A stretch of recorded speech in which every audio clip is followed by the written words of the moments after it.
on this 65-inch 4K LG TV, which I got at Target after my wife spotted it on Slick Deals with a very nice discount. Who, by the way, I would not like to thank for sponsoring this video, because this video is not sponsored by anyone. So LG and Target and Slick Deals can suck it. Not my wife, though.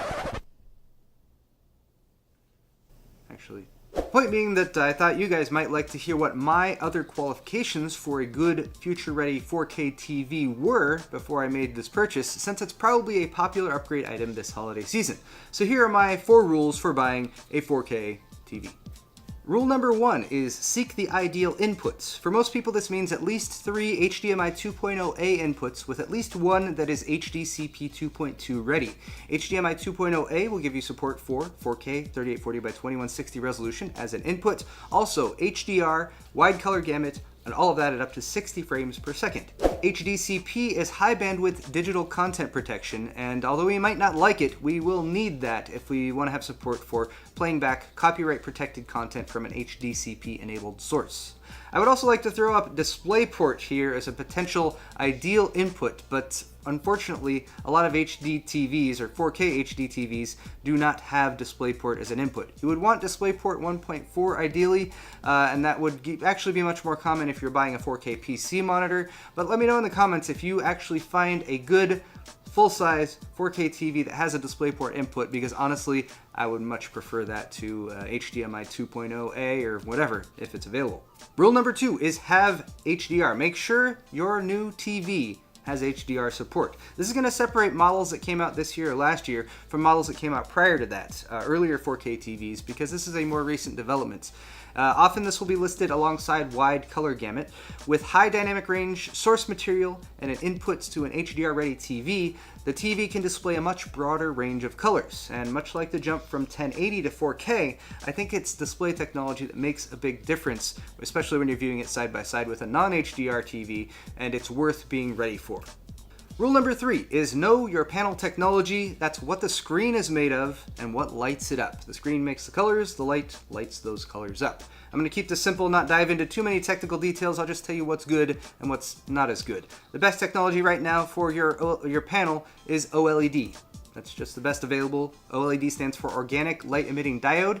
It doesn't require a backlight. It's just the panel, which is the pixels that create the color, and then they also light up, so you don't need a backlight for it. So they can be thinner, they use less power. They can also be expensive though, although they are much cheaper than they were last year or especially a few years ago. The second best technology for your panel is LCD in the front and LED in the back. So the LCD creates the colors and then an LED backlight behind it that shines through and lights it up. Now, LED backlight technology does have a few variations, so we'll start with that. From relatively worst to best, we'll start with LED edge-lit displays. That's actually what I got. It's not terrible, but it's just not as good as an LED full array panel. So edge-lit is the relatively worst. Step up to full array, and that's puts LEDs across the entire panel versus just on the sides or the edges. And then the best option you can get for an LED backlight is full array plus local dimming. So you have LEDs covering the back, and then it can actually dim parts of the screen that should be dark for darker scenes. That will give you much deeper blacks, as well as the best contrast ratio available. Now that's the backlight, but what about the panel itself? That's the LCD in front.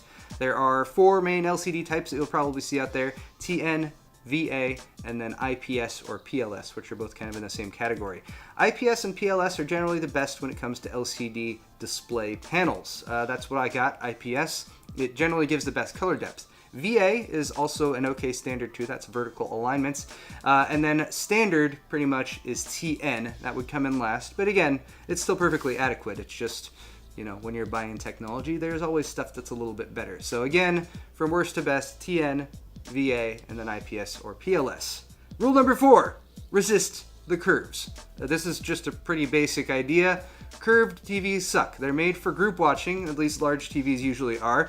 But with a curved television, there's really only a very small sweet spot that you can sit in, and it's much harder to move around and watch from off angles. Curved monitors like this one are okay though, since usually it's just one person sitting and you can sit right in front of it, and that's much better. I just never really liked curved TVs, and like 3D TVs just never really caught on with me, so I don't think that's something important that you should look for.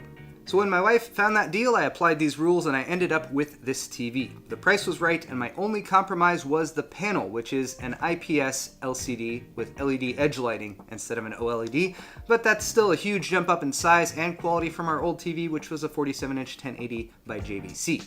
If I added a fifth rule here, it would be to make sure that the TV has VESA mount support for wall mounting. I grabbed an articulating wall mount from Monoprice for ours, so I can still pull it out from the wall and get back there at the inputs if I need to. But most all large TVs do have VESA mounting points, so I didn't feel like including that as a rule. To wrap things up though, I have searched the holiday deals that are going on right now, and I found a few 4K TVs that I feel meet these requirements. I have posted Amazon links to those down in the description. You can check those out, but just click on them and check the model number, and then definitely check other retailers as well, because there's a ton of deals going on right now for Black Friday and the holidays. Let me know in the comments also if you're going to be upgrading to 4K this year. Hit the like button on your way out, and thanks for watching.